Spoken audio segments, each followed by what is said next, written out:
कल तो आप अपने जीवन साथी का चुनाव कर ही लेंगी देवी। कौन है ये?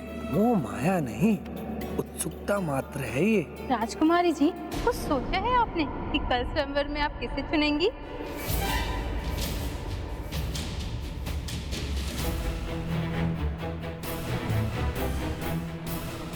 राजा को चुनेंगी या किसी योद्धा को? किसी देवता को चुनेंगी या किसी ऋषि को?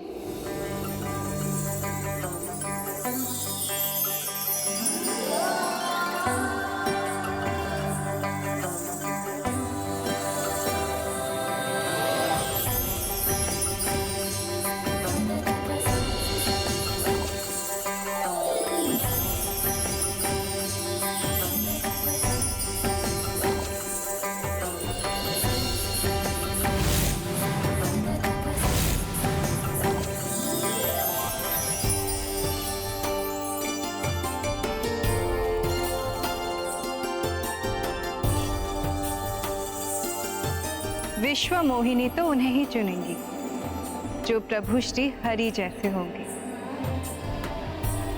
जिनका मुख श्री हरि जैसा होगा, जिनका रूप श्री हरि जैसा होगा।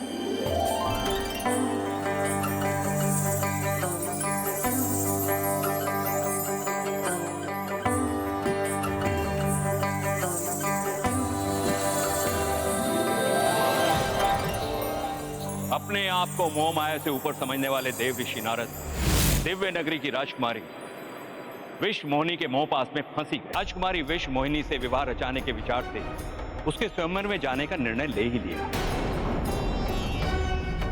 उस समय उनको राजकुमारी के शब्द स्मरण हुए जिसमें उन्होंने कहा था कि वो उसी को वर चुनेंगी जो श्री हरि के जैसा होगा। तो उसी पल नारद जी श्री हरि के पास लौटे। विश्व मोहिनी तो उन्हें ही चुनेंगी जो प्रभु श्री हरि जैसे होंगे, जिनका मुख श्री हरि जैसा होगा। हरिमुख, हरिमुख, हरिमुख। आप कहाँ खोए हुए हैं देवर्षि नारद? प्रणाम प्रभु। हे प्रभु विष्णु, हे प्रभु नारायण, हे श्री हरि, मुझ पर कृपा करें प्रभु, मुझे हरि मुख प्रदान करें। मैं विश्व मोहिनी से विवाह करने का इच्छुक हूं प्रभु। तथास्तु। अब जब आप स्वयंवर में पहुंचेंगे तो आपको हरि मुख प्राप्त हो जाएगा। सत्य प्रभु। नारायण नारायण। जब प्रभु श्री हरि ने उन्हें हरि मुख देने का वरदान दे ही दिया तो फिर नारद जी ने उन्हें शाप क्यों दिया? क्योंकि प्रभु के वरदान के पीछे एक प्रयोजन था, नारद जी को सीख देने का। इसलिए वो वरदान वैसे फलित नहीं हुआ जैसा नारद जी ने सोचा था।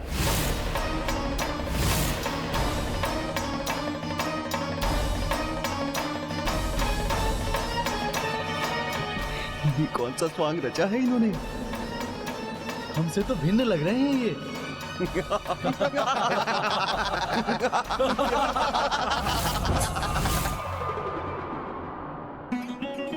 जब मुझे हरिमुख प्राप्त होने का वरदान प्राप्त है तो फिर किस बात की चिंता।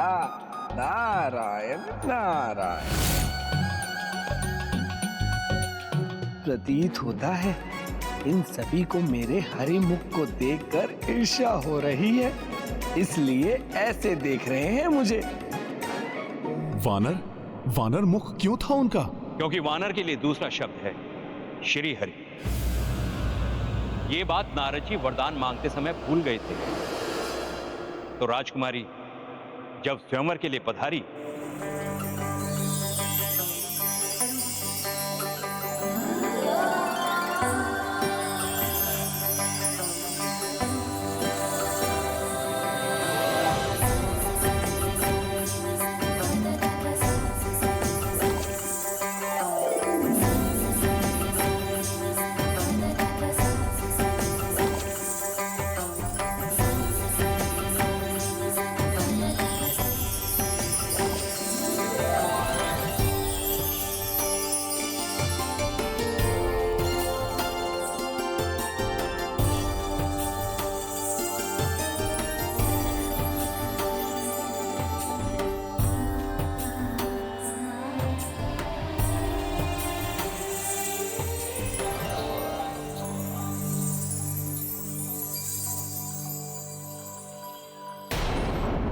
कदाचित राजकुमारी की दृष्टि उचित प्रकार से मुझ पर नहीं पड़ी।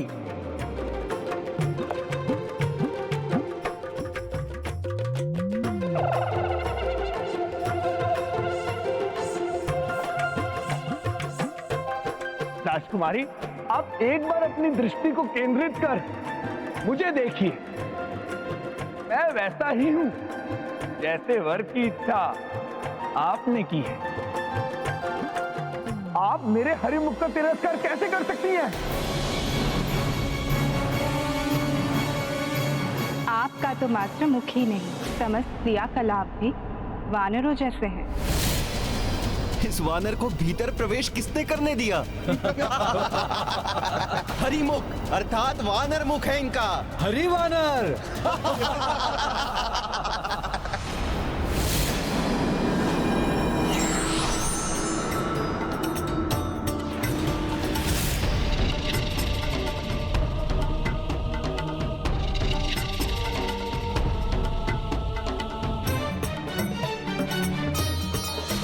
प्रभु श्री हरि की, प्रभु श्री हरि की, प्रभु श्री हरि की, प्रभु श्री हरि की, प्रभु श्री हरि की, प्रभु श्री हरि की, प्रभु श्री हरि की, प्रभु श्री हरि की। आपने मेरा अपमान किया है प्रभु। मैं आपको शाप देता हूं। आपके नर अवतार में, आपके प्रत्येक कार्य में आपको मुझ जैसे वानर की सहायता चाहिए होगी।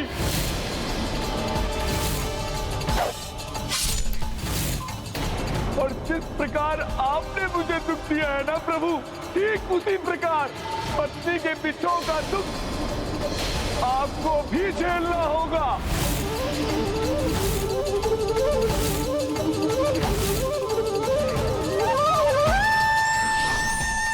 उसी श्राप के कारण आज माता सीता को प्रभु श्री राम से विलग होना पड़ रहा है। सुमंत्र जी, नियति है तो भी मैं माता को वन में एकाकी कैसे छोड़ सकता हूँ?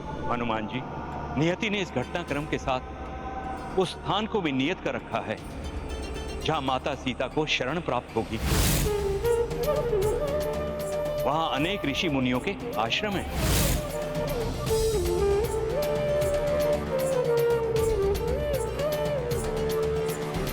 लक्ष्मण भैया, माता को यहाँ तक लाकर आपने अपना कर्तव्य पूर्ण किया। अब आप लौट जाइए और प्रभु से कहिए कि यदि मैं माता को अयोध्या नहीं ला सकता तो वो इस पुत्र को इतनी अनुमति ही दे दें कि मैं तब तक उनका ध्यान रख सकूं जब तक उनको कहीं शरण की प्राप्ति नहीं होती। प्रभु तो स्वयं यही चाहेंगे। वनवास में भी उन्होंने कभी माता को एकाकी नहीं छोड़ा था। हम दोनों भ्राताओं में से सदैव कोई ना कोई उनके साथ अवश्य रहता था, सिवाय उस दिन के जब रावण ने छल से मुझे और भैया को माता से दूर कर दिया था।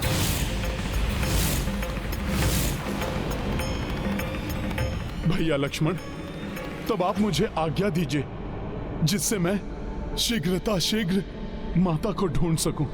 हनुमान जी, भाभी माँ का ध्यान रखिएगा।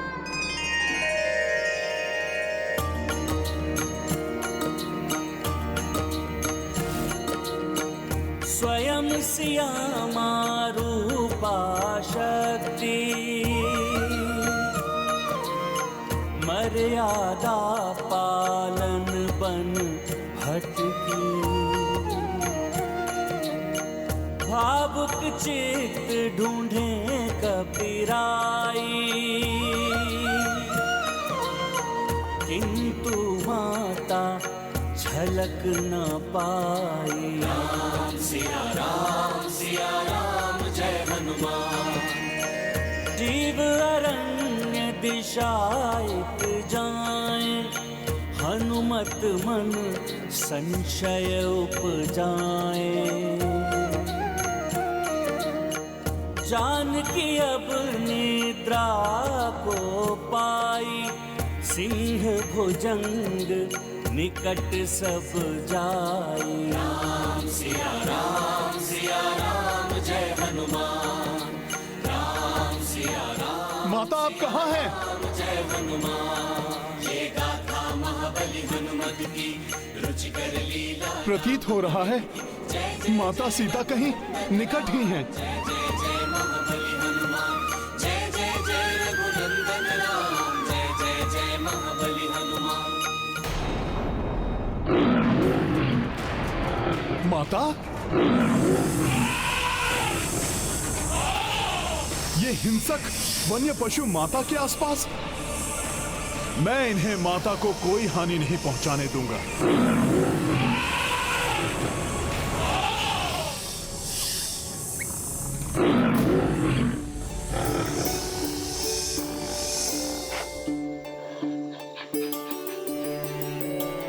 किंतु ये सब तो माता को कोई हानि पहुंचा ही नहीं रहे हैं।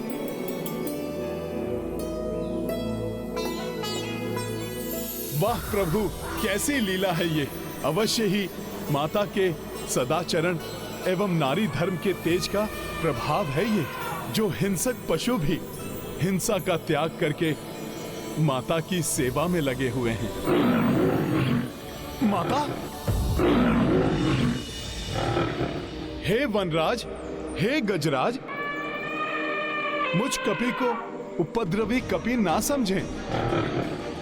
मैं तो इन दुखियारी माता का अभागा पुत्र हूं। मैं तो आभारी हूं आप सबका, जो आप सब मेरी माता का ध्यान रख रहे हैं। किंतु आप सब मुझे माता के दर्शनों से वंचित ना करें।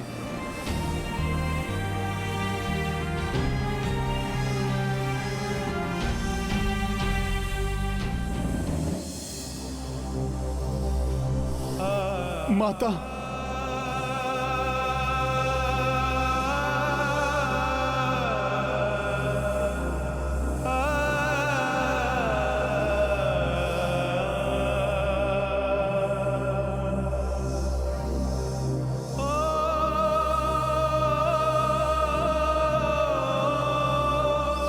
ऐसा दारुण दृश्य, इन कठोर शिला की शैया पर मेरी कोमल माता।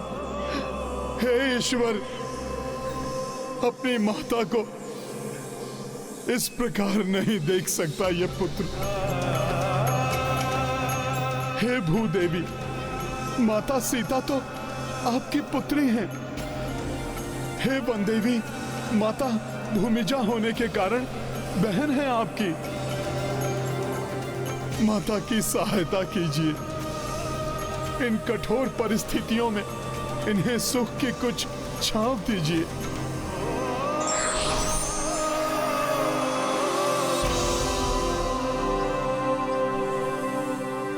मेरी विनती स्वीकार कीजिए। मेरी माता के कष्ट कम कर दीजिए माता।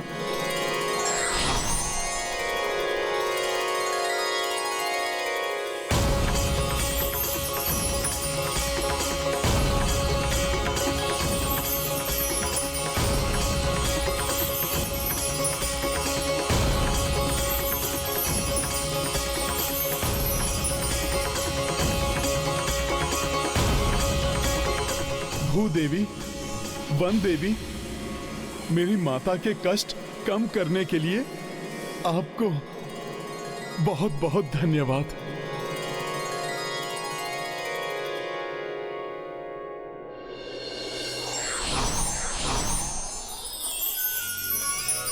प्रकृति के इस सुंदर परिवर्तित वातावरण में जब तक माता विश्राम कर रही हैं, तब तक मैं माता के भोजन के लिए फल आदि और पीने के लिए जल की व्यवस्था कर देता हूं।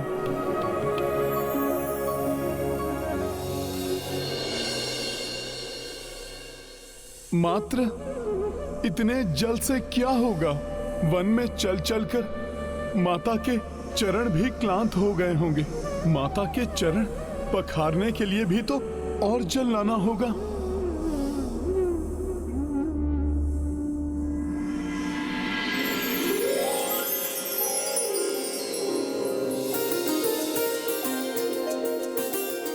नन्ही गिलहरियों, आप हमारी सहायता के लिए आई हैं। आपको बहुत बहुत धन्यवाद। मात्र भूदेवी और वन देवी ही नहीं, यहाँ तो उनकी संतानें भी माता के लिए अपनी सेवाएं प्रदान करने को प्रस्तुत हैं।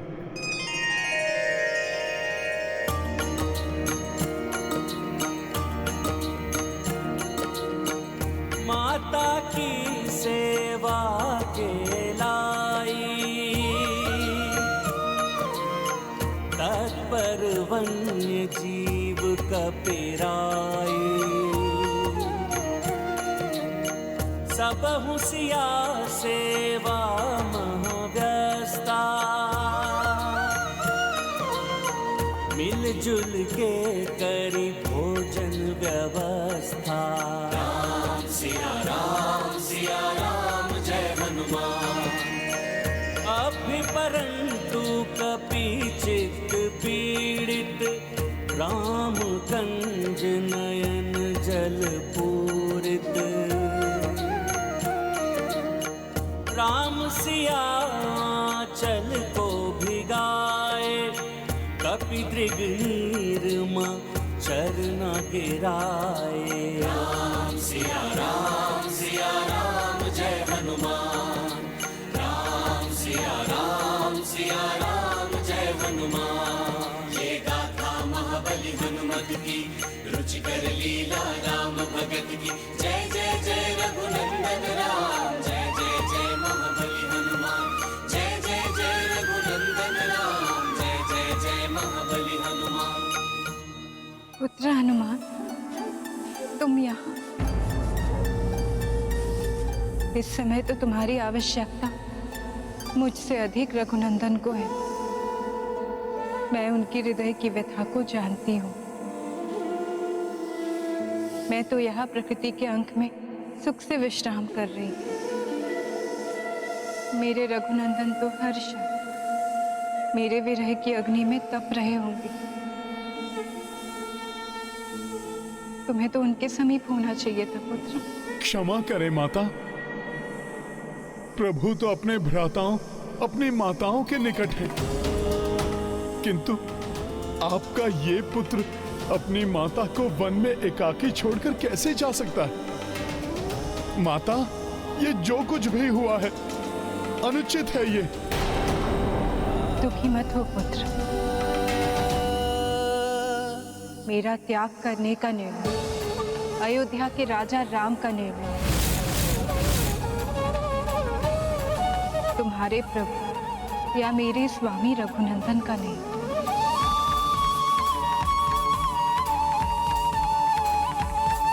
इस सत्य के बारे में तो तुम भी जानते हो पुत्र। किंतु माता। हनुमान, रघुनंदन के कृत्य पर प्रश्न उठाने वाला कोई भी उनके कृत्य के सार को नहीं समझ सकता। अयोध्यापति रघुनंदन का कोई भी निर्णय सारहीन नहीं होता। प्रजा के कल्याण के लिए जो अपने जीवन के सबसे प्रिय का त्याग कर दे, उनकी मर्यादा पर कोई कैसे प्रश्न उठा सकता है? नहीं माता, नहीं। सामर्थ्य कहाँ जो मैं प्रभु के किसी भी निर्णय पर प्रश्न उठाऊं? माता, मेरा वश चले तो मैं प्रभु के सारे दुख स्वयं पर ले लूं, क्योंकि वो भी जानते हैं कि ये निर्णय अनुचित है। उचित एवं अनुचित की परिभाषा स्थिति, स्थान और नीच धर्म के अनुसार परिवर्तित होती है पुत्र। स्मरण करो, लंका से लौटते समय रघुनंदन ने क्या कहा था?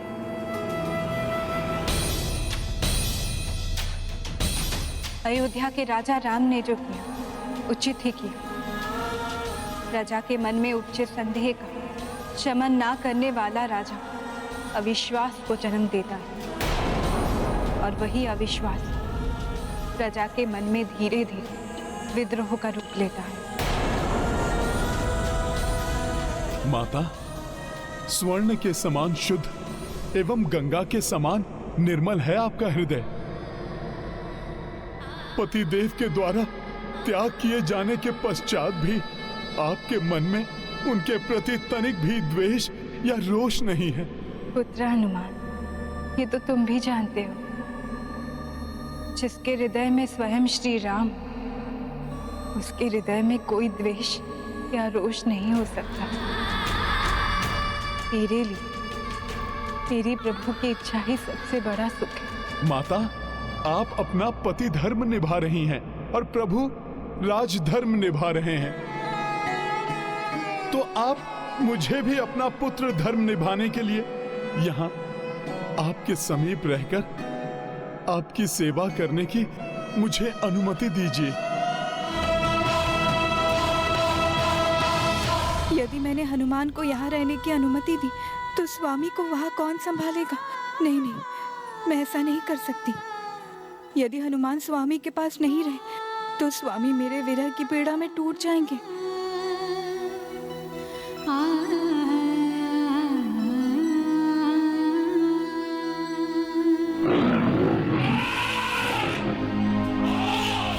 दो कलियां अर्थात माता की कुक्षी में दो नन्हे पुष्प खिलने वाले हैं।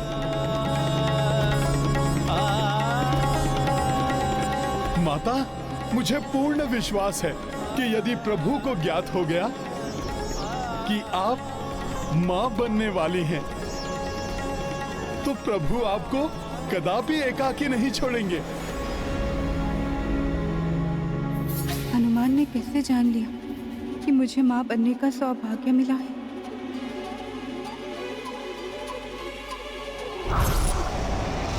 ये सुगंध, ये तो किसी शिशु की मधुर सुगंध है। शिशु ही मेरा सर्वाधिक प्रिय आहार है, और ये सुगंध तो एक नहीं, दो शिशुओं की उपस्थिति का संकेत है। वो शिशु जो या तो जन्म ले चुके हैं या जन्म लेने वाले हैं। मुझे ऐसा क्यों आभास हो रहा जैसे मेरी संतानों पर कोई बहुत बड़ा संकट आने वाला हो?